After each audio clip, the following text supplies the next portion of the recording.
I'm Sylvan Swartz, in charge of the speaker series for the Brotherhood of Temple Beth Sholom. I want to welcome everybody here, and as you probably mostly know, you're all going to get a teeth cleaning and fillings done. That's not why you came? Then I got the wrong room. I apologize for that. At any rate, I think many of you, I think, know our speaker, Dr. Jacob Eisenbach. I think who's been a dentist for a long, long time in the area in Anaheim Hills, right? Practice? Right. Anaheim Hills, he's been a member here for 42 years, or is it 43 now? 43 almost. Almost 43. We'll give him credit for 43. 43 years. He's not only a prominent dentist who recently retired, and he's over 30. He's actually over 60. He's actually over 90. And we're really happy to have him here. Thank you for coming. He's the subject of a book that I think some of you have read, maybe many of you have read, called Where You Go, I Go, available on Amazon, about a story about his life. He's been a Holocaust survivor, has had a very interesting life, and is a really interesting person. I'm glad to call him my new friend. We've become friends in the last couple of months, and I think you're going to really enjoy hearing him. So, without further ado, Dr. Jacob Eisenbach.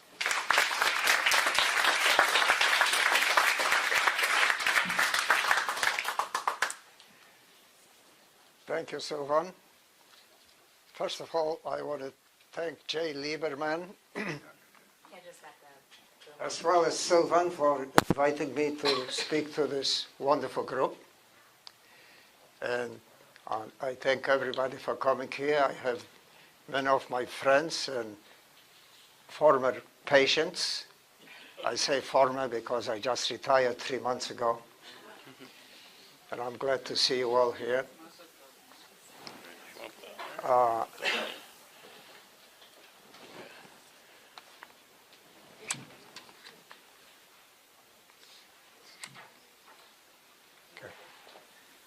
David, did you turn this on? Good, thank you. Thanks, David.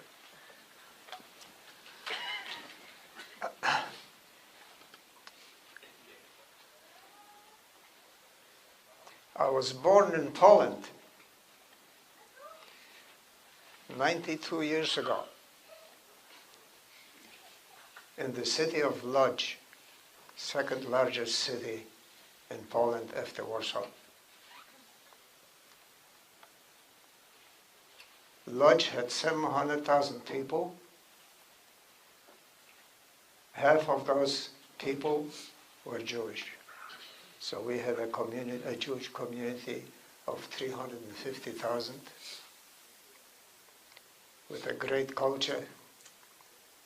We had our own schools, newspapers, theaters, you name it. I was very fortunate to have a great childhood.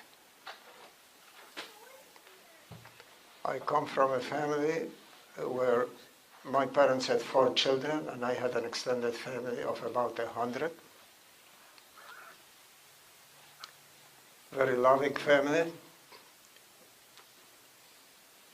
The oldest one in my family was my sister, and I was the oldest of 3 brothers.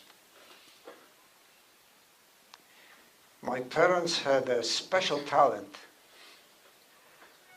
for making each one of us feel like we are the most important person in the world.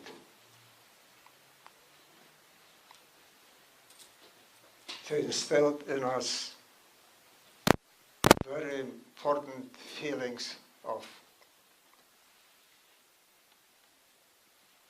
being loved and being important. My mother did not go through the Holocaust. She died 1 year before the war. She had a problem with heart valves, When she was a child, she had rheumatic fever, which affected her heart valves, and in those days they didn't know what to do about it. But she was a great mother. She used to put her arms around her 4 children and say to us, "You kids are my greatest possession." She never knew what she did for us by saying these words to us. It gives us a lot of self-confidence. And no matter what Hitler did or said about us, he could not destroy those feelings that our parents installed in us.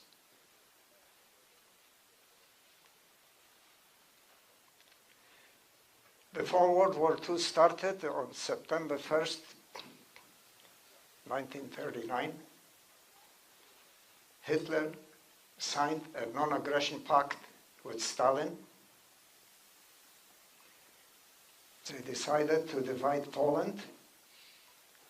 The Soviets would take Eastern Poland, and the Nazis would take Western Poland. My hometown was in Western Poland.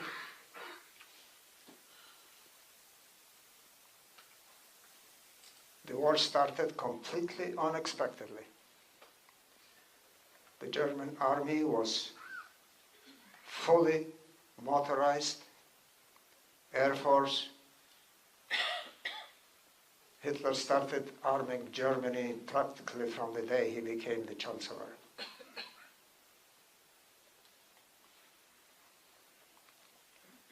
They occupied my city within 7 days.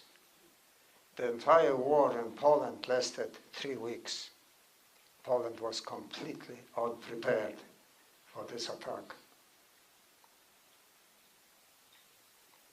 They only dropped 1 bomb over my hometown and damaged an apartment building. They took it practically without a shot. There was fighting in Warsaw, which lasted 3 weeks, and Poland was defeated.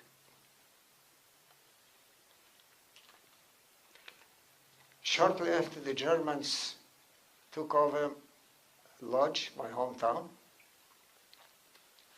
they took the old part of the city and started building a ghetto. It was surrounded by barbed wire, and every 200 feet was a watchtower with Nazi guards with machine guns and searchlights. And they ordered us to move into that ghetto by May 1st, 1940. And the war started in September of 39, just a few months before that. And they told us that any Jew found outside the ghetto after May 1st, 1940 will be shot to death on the spot.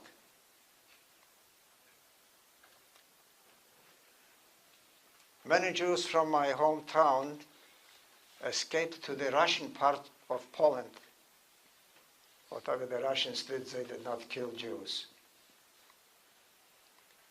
And among the people who escaped was my oldest sister. She went there with a few of her girlfriends. And she went to the city of Lvov, which was occupied by the Soviets. Many Jews escaped to the Soviet part of Poland. So we were left, my father and the 3 boys.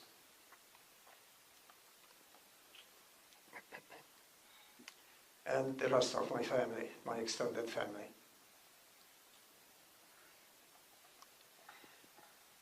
And my father had a business,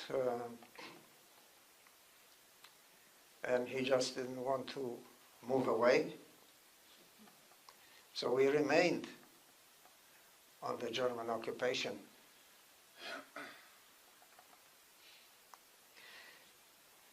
After May 1st, the ghetto was hermetically shut. It was closed. There was no way that anybody could get in or out. They had full control over what was going on in that ghetto. And one of the first things they did is they cut down the food supply to the people. Everybody got a small ration. They were starving. People were dropping dead in the street from starvation. And the first people who were dying from starvation were big men who needed a lot more food than I did.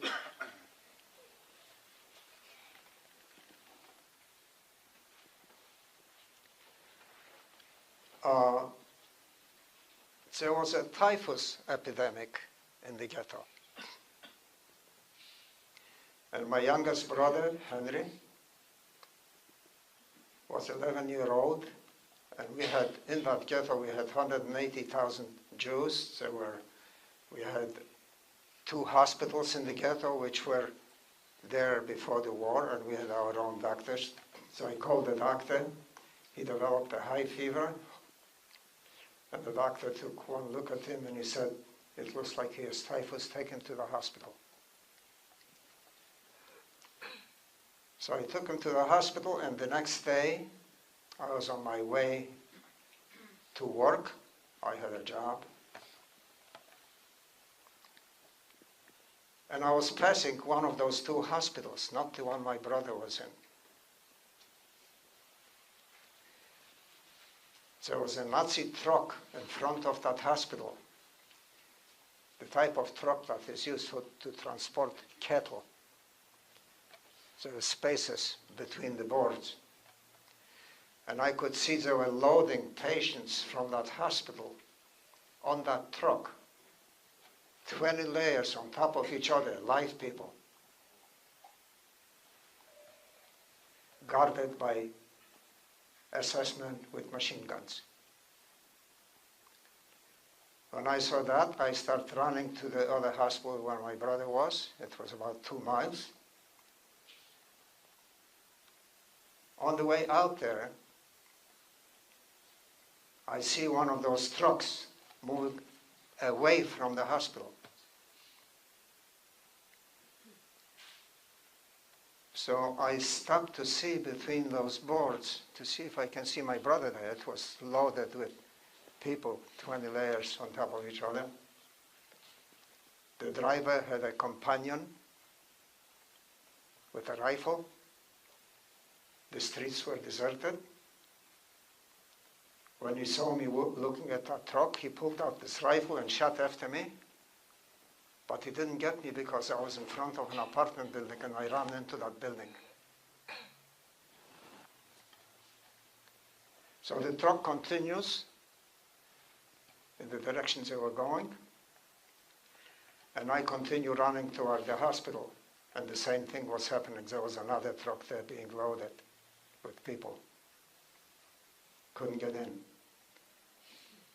So I went to the back side of the hospital property, and there was a crowd of people outside the fence, and nurses were handing patients to those people over that fence. It was an 8-foot fence. I climbed the fence. I don't know to this day how I climbed an 8-foot fence, but I did. And I go up to the room where my brother was, where I took him the day before, and he wasn't there. So I asked the nurses, "Where is my brother?"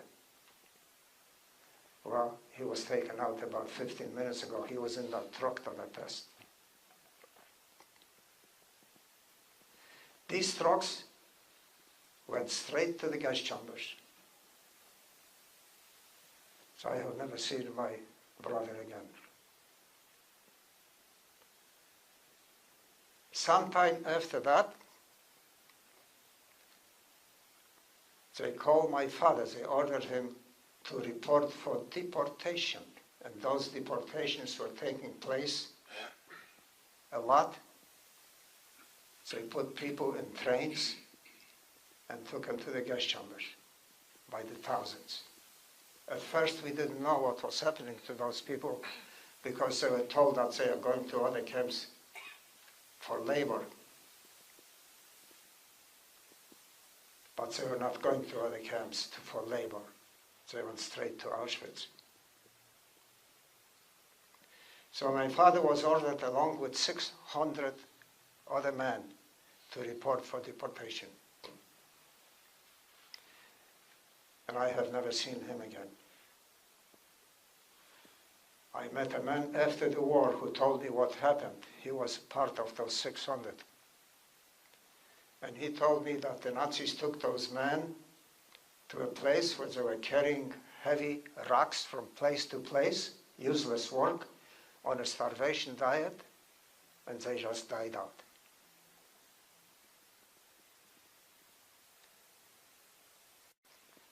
And I was left with my other brother. And one day I received an order to report for deportation.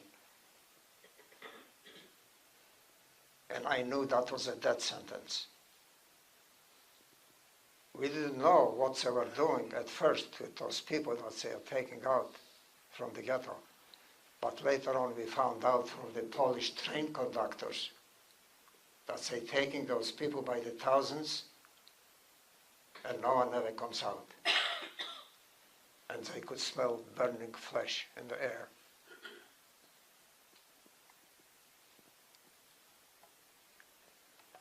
So when I received this order to report for deportation, I did not report for deportation.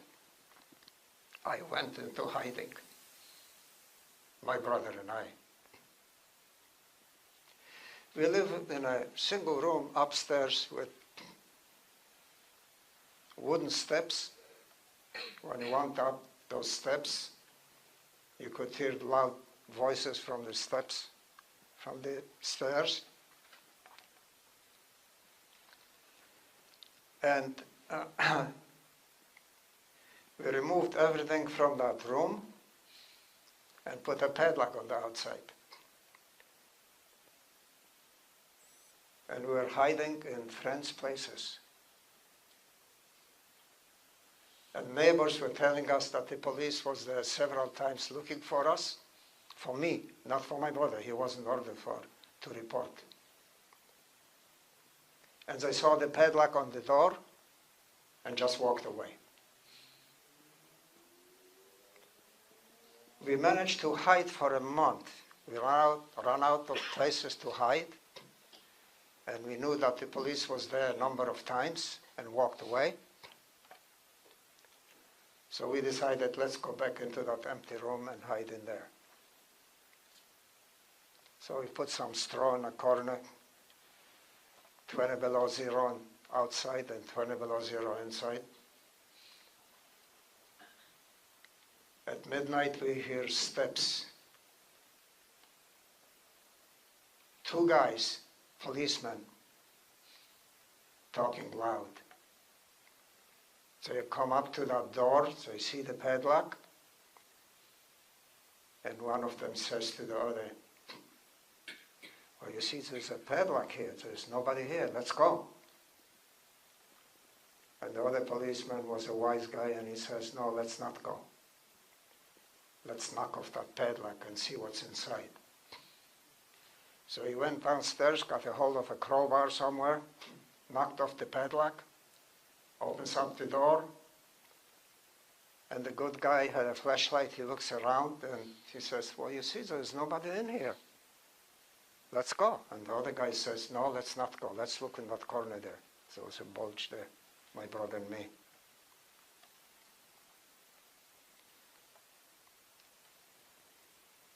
So they were taking me away, and my brother did not have to go.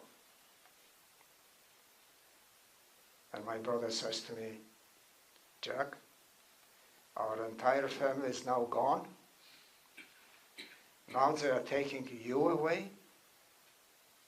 I am not staying here by myself.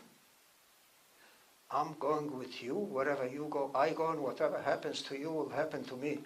He said that knowing full well that we are going to Auschwitz, to the gas chamber. But that is what he said. He could have said, "Jack, I know you're going to the gas chamber. I'm not going." But he did go with me. was a kind of a family bond that we had. They put us in those trains, 150 people per car, locked up on the outside with Nazi guards with machine guns.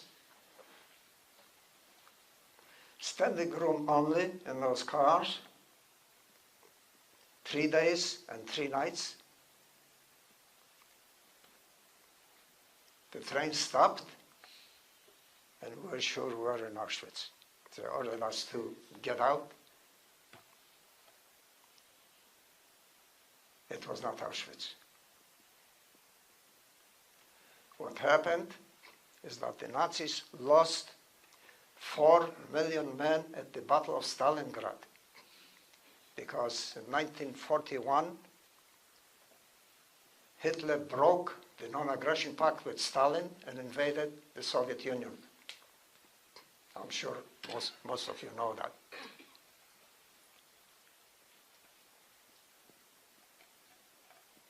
That was, after they lost the 4 million men at the Battle of Stalingrad, that was the turning point of the war. They started losing the war and started retreating from the Soviet Union. They took their own people out of the war production and put them on the front to replace the dead soldiers. And they decided those young Jews who are still able to work, instead of gassing them, let's put them to work in the munition factory. And that's where we were, in a munition factory in Skarżysko in Poland. That's the name of the town. And adjoining the factory was a concentration camp, just like the ghetto in Lodz, with barbed wire and watch guards and watchtowers.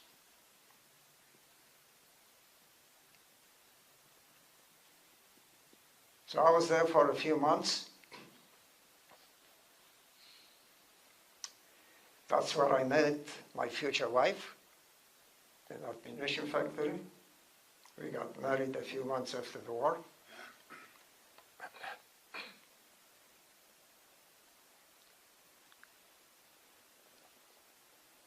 We heard artillery shots.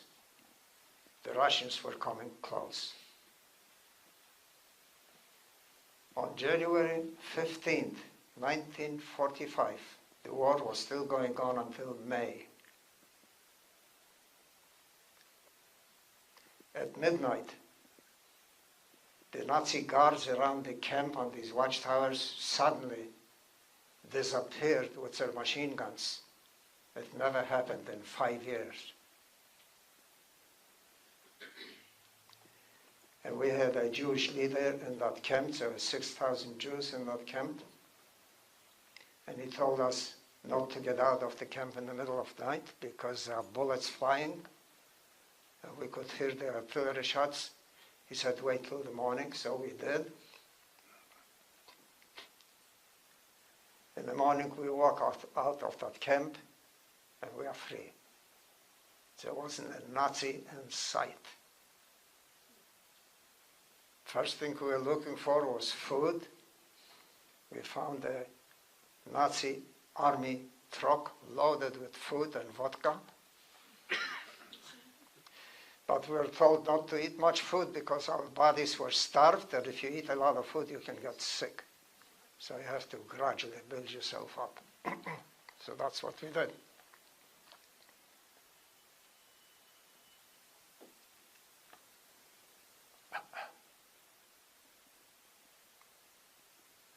I didn't know what happened to my sister, who went to the city of Lwów in the Soviet-occupied part of Poland. But I found out after the war what happened to her. She got married there in Lwów, and I met a lady who was in that ghetto because the Nazis, when they occupied it, the city, they built a ghetto like a lodge. And there were 110,000 Jews in that ghetto. And that lady somehow managed to escape. And she told me what happened.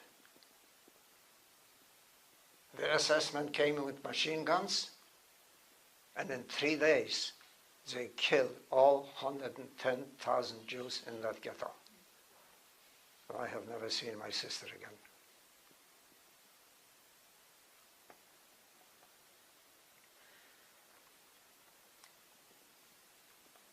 Well, after the war, I enrolled at the university in my hometown. And 1 year after the war ended, it ended in May of 45, in April of 46, Passover time. So many good Polish people, but so also many anti-Semites. And the anti-Semites were hiding a 10-year-old Polish boy and spread out the old crazy rumor that the Jews kidnapped this boy and used his blood to make matzah. You probably all heard about that crazy accusation. And the anti-Semites went out into the streets of the city of Kielce, about 75 miles from my hometown, with crowbars, and killed 43 Jews out of the few who survived the Holocaust. And I decided I'm leaving Poland. But we couldn't leave because the communist government would not let anybody out. They didn't want anybody to see what life is like in free societies. So we couldn't get out.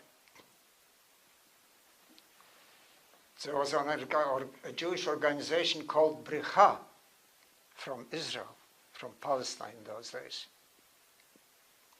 And they came to Poland and smuggled those Jews who wanted to get out. They smuggled them out through the border in the middle of night into Czechoslovakia, which was a free country at that time. And the Czechs received us wonderful. They treated us great. They had beautiful passenger trains. We went to Prague, and then from Prague we went to Austria. From Austria I went to the American-occupied part of Germany in Frankfurt. And the reason I went there is because I had some friends there. And after I got to Frankfurt, I enrolled at the University of Frankfurt. I was there for 4 years. I got my dental degree. And then we came to the United States. Shortly after I graduated.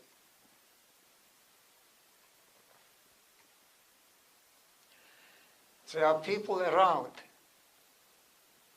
who are trying to spread the idea that the Holocaust never happened.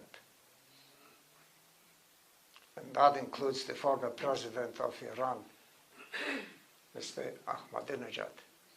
I'm sure you all heard of him. I saw him interviewed by Larry King on television 3 times, and 3 times he denied that the Holocaust happened. He said there wasn't enough evidence. Can you imagine? Not enough evidence. More research has to be done to prove that it happened. Well, if the Holocaust never happened, what happened to my family of 100 people? Did they just vanish into thin air? Yes, they did vanish into the thin air. Through the smokestacks of Auschwitz, Treblinka, and Majdanek, and others.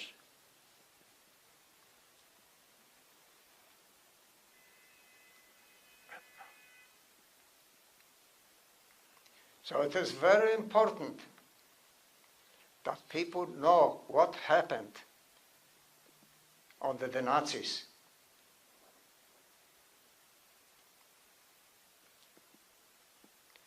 We have every reason to be angry.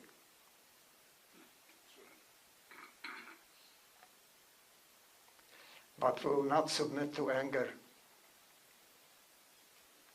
We have every reason to give up on humanity, but we will not give up on humanity, and I'll tell you why.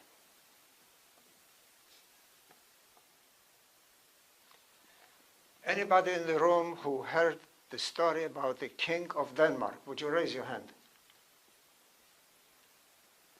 Just 3 people. Well, I think you need to know what the King of Denmark did. I was once asked the question, how come everybody was hating the Jews so much? And I said, now wait a minute, that is absolutely not true. There were some that did.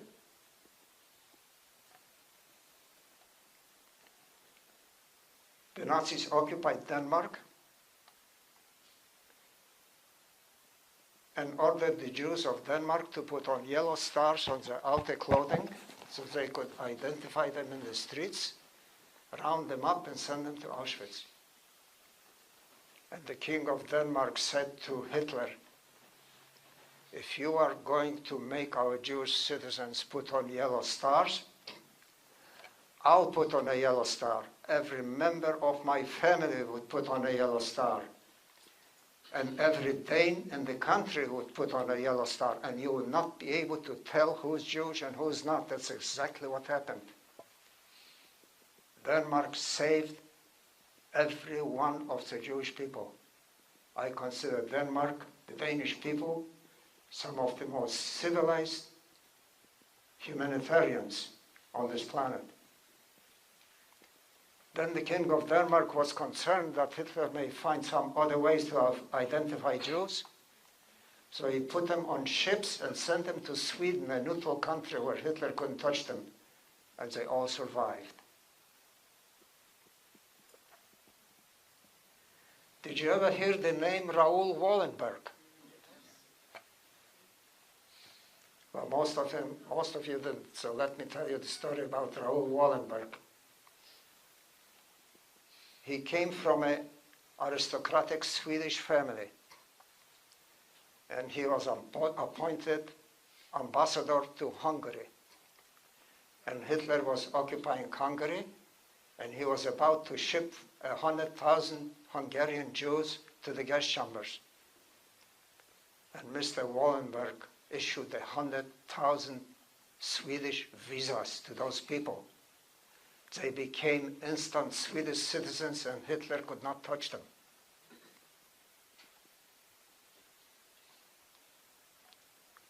Did you hear the name Chiyumi Sugihara? Yes. Chiyumi Sugihara was a Japanese diplomat in Lithuania. And he couldn't stand watching what the Nazis were doing to the Jews. Japan was allied with Hitler at that time. And he asked his government for permission to issue 10,000 visas to those Jewish people so they could go to Japan and other Far Eastern countries where Hitler couldn't reach them. Well, the Japanese refused to give him that permission. But what did Mr. Sugihara do? He issued those visas anyway, because as he said, that was the right thing to do. And he did that knowing full well what the Japanese government will do to him and his family. They fired him from his job and took him back to Japan. And the family lived in obscurity and poverty. Now Mr. Sugihara is a great humanitarian hero in Japan. And there is a statue in his honor. I was invited to attend a Japanese Christian church in Los Angeles because a nephew of Mr. Sugihara was there to speak about his uncle. And I wouldn't miss that opportunity to shake his hand. He spoke in Japanese, but they had translators. And then they asked me if I would like to say a few words, so I got up there and I said to them, I consider Mr. Sugihara a great humanitarian. I respect him and honor him.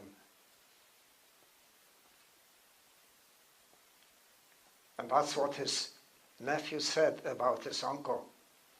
He did what he did because that was the right thing to do. He saved 10,000 Jews. The Albanians saved 100% of the Jews from the Nazis. Albania is made up of 90% Muslims and 10% Christians. And when Hitler occupied Albania, they were hiding the Jews from the Nazis, and they saved every single one of them. Bulgaria did a similar thing. Polish people were hiding Jews in holes on the ground, risking their lives, because if the Nazis found out, they would kill them on the spot. I have a friend in Los Angeles who was hidden by he and his family were hidden by 2 Polish brothers. And they survived, his family survived because of that.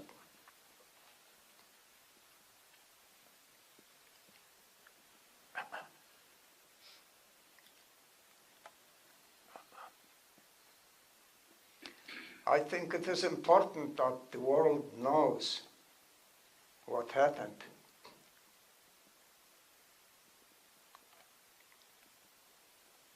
For the sake of our children and our grandchildren and future generations, so the 6 million Jews that the Nazis killed did not die in vain.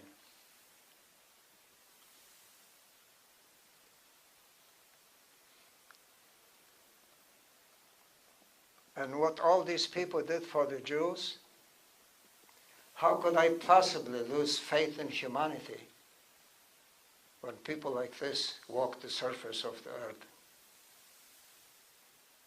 Or Mahatma Gandhi, he went on a hunger strike, and the people became nervous and restless the longer he was starving himself. And the British were afraid that they were about to have a revolution in their country. And they left. They left India. What a great man Gandhi was. He won freedom for his people without firing a single shot.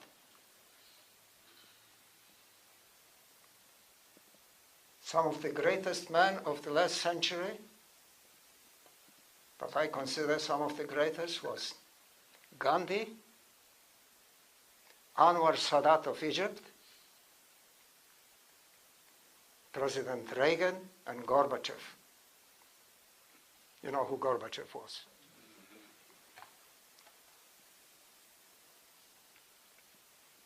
Why Reagan? We had a Cold War with the Soviet Union for decades. And there was enough atomic power between the Soviets and the United States to destroy all life on this planet 6 times. But nobody dared to push the button. And during the Reagan presidency, the communist regime in the Soviet Union fell apart without firing a single shot.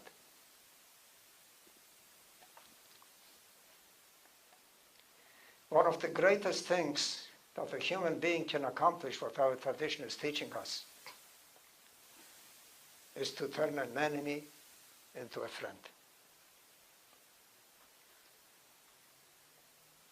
And President Reagan turned Gorbachev into a friend. Israel accepted the offer of friendship from Anwar Sadat. He was fighting several wars with Israel, didn't accomplish anything, and he had a vision. And his vision was to make peace with Israel. And he accomplished a lot without firing a single shot. He came to the Knesset, gave a speech, and told them how sincerely he wants peace with Israel. That was more than 30 years ago. That peace is lasting to this day. He paid with his life for this. He was assassinated afterwards. But he was a great man.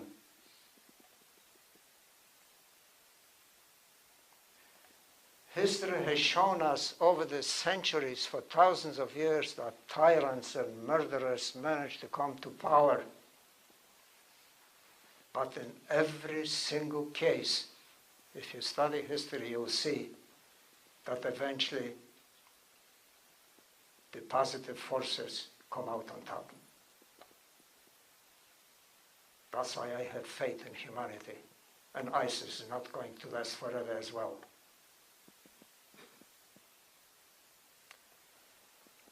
In closing, I would like to say that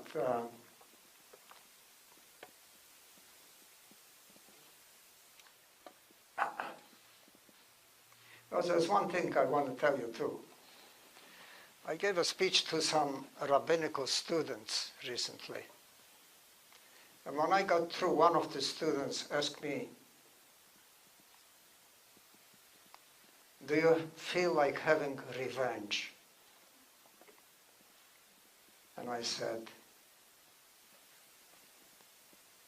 that the Jewish tradition is teaching us that revenge, traditional revenge, is not the answer. My revenge is that I'm here, that I'm free, that I live in the greatest country that ever existed in the history. And the white and blue flag with the Star of David on it is flying proudly.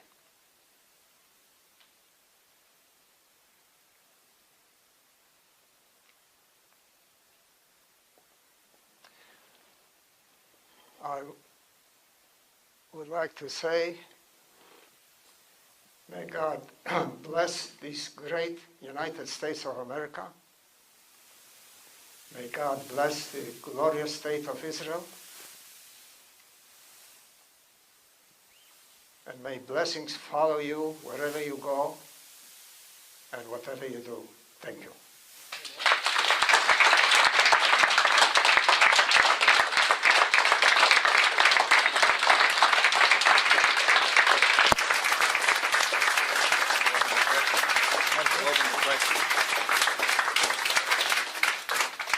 I just want to say, first of all, Jacob, I think you're a blessing for us, and we're very blessed to have you here with us today. Thank you.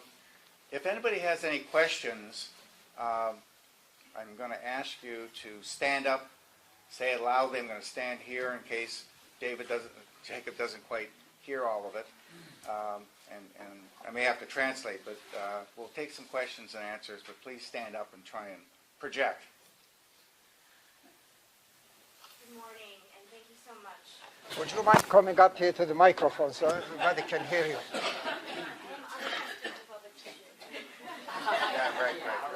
right. First of all, thank you very, very much. Thank you very much, Sally.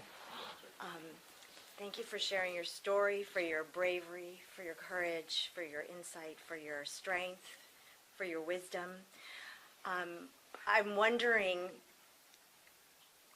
with regard to Germany, current-day Germany, both the politicians and the people of Germany, if you could speak to your thoughts or your emotions about how current-day Germany is dealing with the issue of the Holocaust and how you see and feel about that and their response. Thank you. Good question.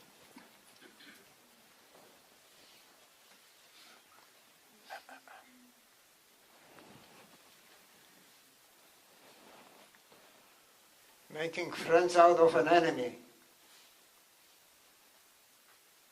What a great thought.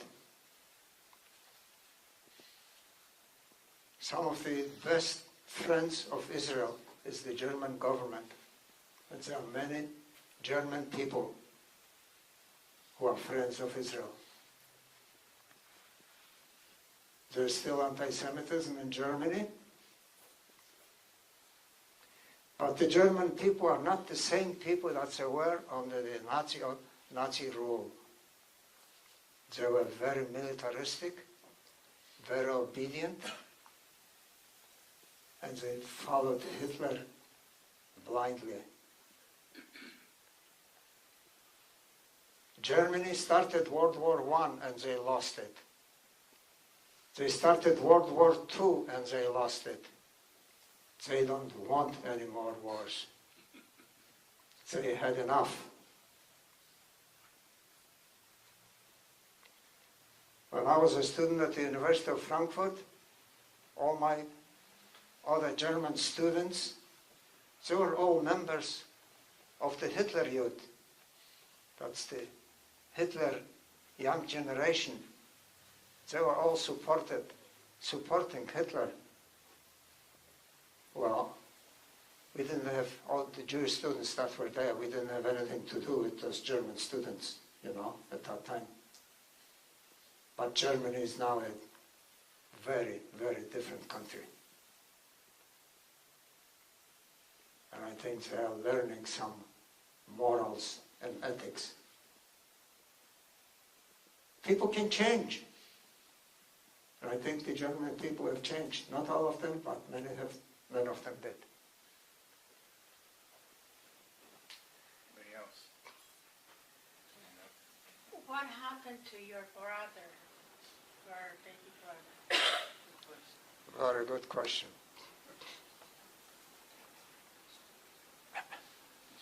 My brother and I survived. We were Polish patriots. We were born and raised in Poland. I went to school. He joins the Polish army. He was 22 years old, and within a short time, he had the rank of colonel.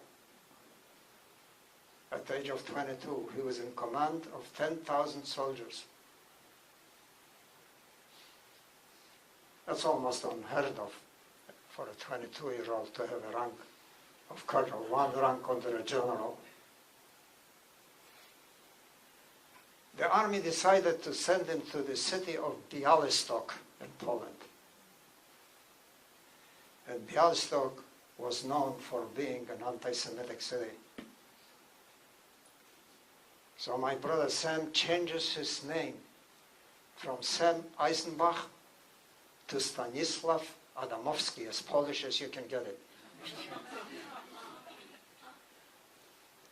And he moves to Białystok. And he was in command there of a division of 10,000 soldiers. And one day he comes home from his office. That was in 1947, 2 years after the Holocaust. And some Polish anti-Semite was waiting inside his home. And as soon as he came in, he put a bullet in his head and killed him. So that's what happened to my brother. And the police was so anti-Semitic, they refused to investigate who did it.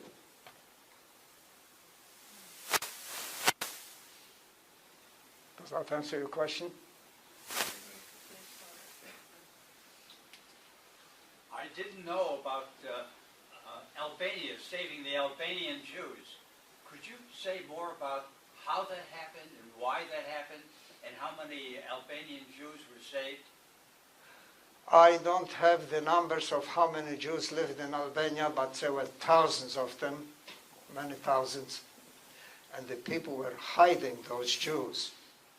How they were hiding them, where they were hiding them, I don't know. But they were hiding them so effectively that the Nazis could not find a single one. Anyone else? Have you been back to Poland, and if you have, what was your experience?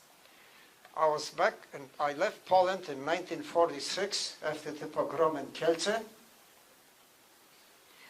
And I was back once, about 30 years ago. And the reason I wanted to go back, I went with a group, it was a neighborhood group, is because my mother died a year before. I knew where she was buried. I didn't know where anyone else was buried. So we went. So we guessed and buried in the crematoria, you know. The other reason I wanted to go back to Poland is to see the place I used to live, where I grew up. And I wanted to see the school I attended. We were there for 7 days. Poland was on the communist rule at that time. I exchanged some American money for Polish money. And you couldn't buy anything. Stores were boarded up. There was no private enterprise. And when I was leaving a week later, I had to change my Polish money back to American money. Couldn't spend a thing. So I go up to the place where I used to live. My school was where it always was. I found the grave of my mother. I put some flowers and a candle on it.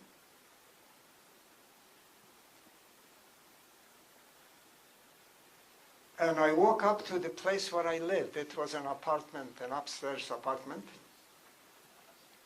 It was a nice building before the war, but the Russians didn't take care of the properties. So there was no private ownership.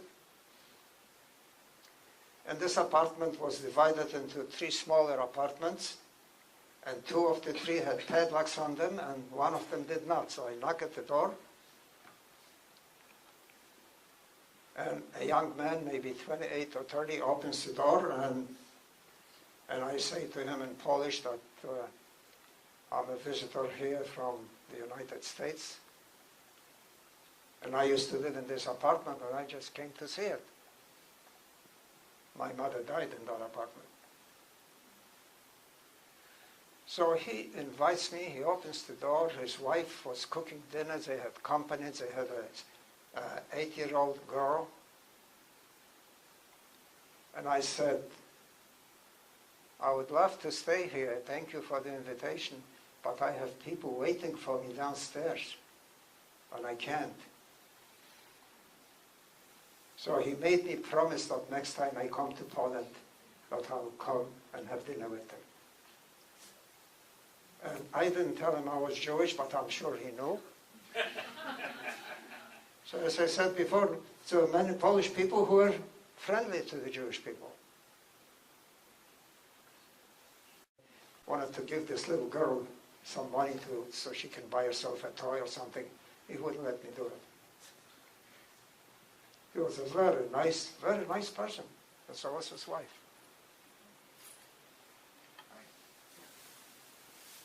How did this experience affect your attitude toward, belief in, relationship with the divine?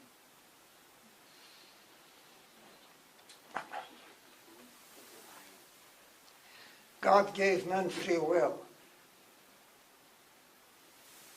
We can go in a positive direction or we can go in a negative direction. I come from a Reformed family. Most Jews in Poland were Orthodox Jews, but my family was Reformed. I didn't have much of a Jewish education, which I wish I did. The only thing I had is when I was bar mitzvah, my father asked a rabbi to come and teach me a little Hebrew and prepare me for the bar mitzvah, but we didn't have those big parties that we have here. Just a simple ceremony. And I never really studied Judaism. We did observe the Shabbat. My mother used to make the Shabbat dinner. She lit candles and she said a prayer. We went to the synagogues on high holidays. Rosh Hashanah, Yom Kippur, Passover was a great holiday. But as I grew older, especially when I lived in Iowa and Cedar Rapids, we were going to the temple every Friday night with my wife and my children. And we had some good rabbis there. I learned a lot about Judaism from the sermons of these rabbis. And as years go by, my belief in God has become stronger and stronger. I have been a member of this temple for 42 years since we came from Iowa. And I'm also a member of the Chabad temple in Yorba Linda. Rabbi Eliezri, very Orthodox. Does that answer your question? No. No? What else would you like to know? Did this experience affect your views? You could have developed the same way with or without this experience. How did this experience affect your attitudes and beliefs in terms of the divine? Uh-huh. Well, there are many survivors who completely lost faith in God. Well, I didn't. Many people blamed God for what happened, and they just stopped believing. My wife came from an Orthodox family and she did not believe in God. But I never lost faith in God.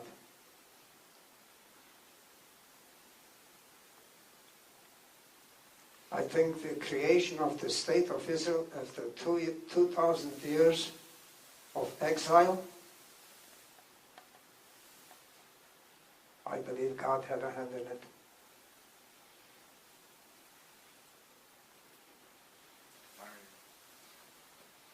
I'm honored to have heard your fascinating story, but now I'm being sparked more interest since I was born and grew up in Waterloo, Iowa. Can you tell us when you came to the United States how you ended up in Cedar Rapids, and then what prompted you, besides the weather, to move to California?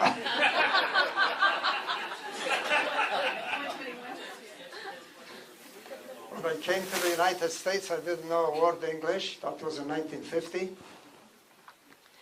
And I knew, even before I came to the States, that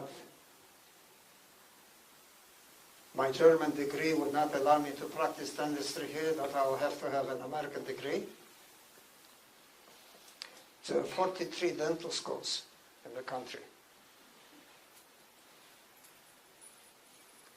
And there were 1,000 applications for each opening in those dental schools throughout the country. I applied to all 43 dental schools, and they said they didn't have any room for me. I had a friend, also a Holocaust survivor, who was in medical school at the University of Iowa. Excuse me. And he came to New York to visit his parents, and he says to me, "Jack, come out to Iowa. You will like it." So I left my wife and my little son in New York. I took a 2-day bus trip from New York to Iowa. And New York was so crowded, and Iowa had a lot of open spaces, beautiful campus in Iowa City. There was a new dean at the university in the dental school. He came, he was appointed from the University of Minnesota. They brought him down to become a new dean because the previous dean was retiring. I called his secretary, thank you.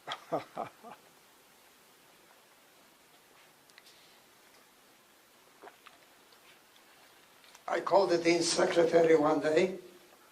In the meantime, I got a job in the hospital, in the ear, nose, and throat surgery room. They gave me a job like this because I was a dentist already. So I called the dean's secretary about 3 weeks after he took over, and I asked her for an appointment with the dean. So she gave me an appointment. And And I spoke to him for about 10-15 minutes, and he says to me, I told him I would like to be admitted to the dental school. And he says, I'm a new dean here. I don't want to take this responsibility. I'm going to call a senior faculty member, Dr. Tone, and I want him to meet you. So Dr. Tone comes in. We spoke for about 5-10 minutes. They admitted me to the dental school on the spot, right there. And we liked Iowa, and we moved to Cedar Rapids, which is 25 miles from Iowa City, because I didn't have enough money to move any other place farther away. So I was in practice in Cedar Rapids for 18 years. And then we moved to California because my wife had a spinal fusion, and she developed arthritis and rheumatism, and she was in pain in Iowa all year long, in the wintertime from the cold weather and the summertime from the humidity. So we knew that we had to change climates. So we tested the situation. She came out here during the worst months, January and February. She leaves Iowa in pain, and she arrives here, and the pain is gone. And she stayed here for 2 months in San Diego, and she had no pain whatsoever. Then she comes back to Iowa after 2 months, and she's in pain again. That was the arm twister. I had a great practice in Cedar Rapids, but I sold my practice. I took the California boards, and we moved to California. But we loved living in Iowa. It's a great place to raise a family. I had 3 kids. Never locked the door to my house, except when I was going out of town. I never locked the door to my car, no matter where in the city I was parking, 100,000 people in the city. Nothing ever happens. There was no crime, no drugs. But Cedar Rapids had only 130 Jewish families. And that's what I missed, because I grew up in a large Jewish community, you know. And I love the Jewish people.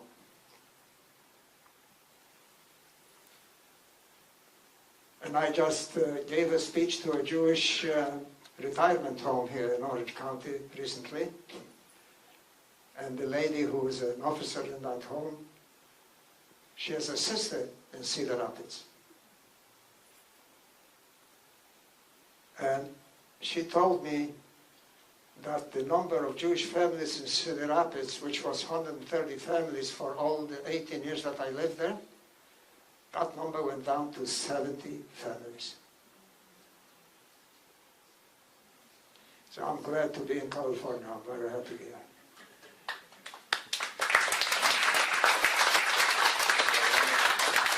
Let me just ask if there's any more. Sure. Okay, are we done with questions now? Oh, go ahead, one more. Following up on what Mike said, you talked about your faith in God and that you never stopped believing in God. But when you were actually, Come a little closer. when you were actually, you talked about not giving up your faith in God, still believing in God through this whole experience. But when you were actually imprisoned and you were in the munitions factory, where did you find God at that, in those moments in your life? Where did you find him? Was he just inside, or where? In those days, I wasn't religious.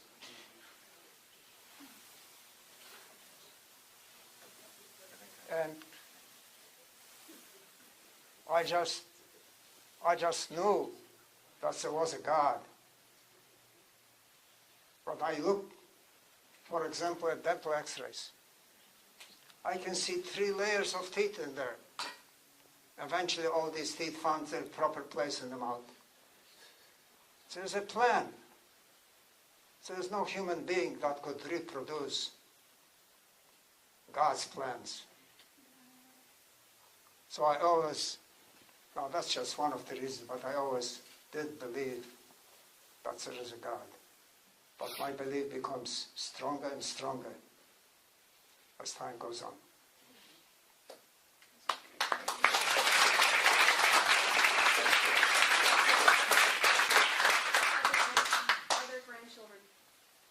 grandchildren? Pardon me? You have grandchildren? children. Do you have Yeah. Great. I did have 3 sons. I have 2 sons now. One of them died of a sudden heart attack at the age of 51, 5 years ago.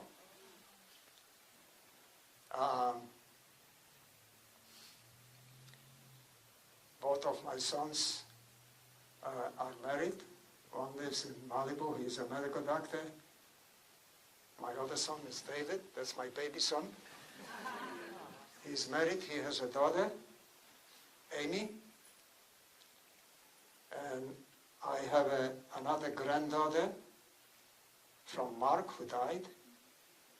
And I have a grandson who lives in Coralville in Iowa City. And he's married and he has 3 children. So I have 3 great-grandchildren. And I'm very proud of each and every one of them. Okay, I'll take one more question, and I think back there. Has your story been preserved by Steven Spielberg? Yes, I participated in Steven Spielberg's program of interviewing Holocaust survivors.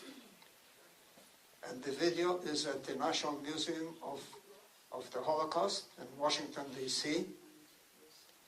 I had some patients of mine who went to Washington and they went to the museum and asked them to see that video, and they did. And they were sitting there for 2 hours watching it. And that video is also available on the internet. Email me and I'll send you the link. Yeah. And David is videotaping it.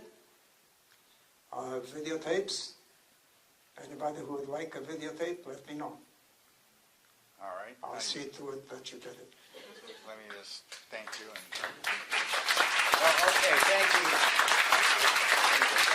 Thank you so much for the tremendous presentation. We have a special offer for you, though, before anybody leaves. And I want to make a couple introductions. One is our cantor, David Breinwald, is sitting right there. Raise your hand, David. Okay. And Rabbi, how you doing? And Rabbi Cohen has agreed to take any of you who would like for a tour of our sanctuary, take a look inside. We've got this beautiful new building that's really been rebuilt because of a fire, and we've been open just a few months, but if anybody want to walk around there or anything else. Absolutely, and first I just want to take liberty, I'm going to take rabbinic liberty here, to say to Dr. Eisenbach, thank you so very, very much. It's been this great honor of getting to know you, and you have been with us, before we were back in our sanctuary. This amazing man came and would come to our outside services, and you're home, and I'm so glad. So we had a fire. Those of you who are new to here, who are visitors, welcome. We're glad you're here. We had a fire 2 years ago tomorrow, and so we just rebuilt. And so I'd love to show you around and be able to see this wonderful place. I have to ask, is Karen here, who wrote the book? No. No. Okay. You left a lot more material to read. Please get the book. Please get this book and share it with your children, your grandchildren, your friends, your neighbors. Yes, where you go, I go. This is okay. Definitely, please get the book, because it's so amazing, and it's important to share it. So I thank you so very much. So if you'd like to come see, thank you to Brotherhood very, very much for providing this for us. We are so grateful to you. And so thank you. Thank you God very bless much. you. Thank you for coming.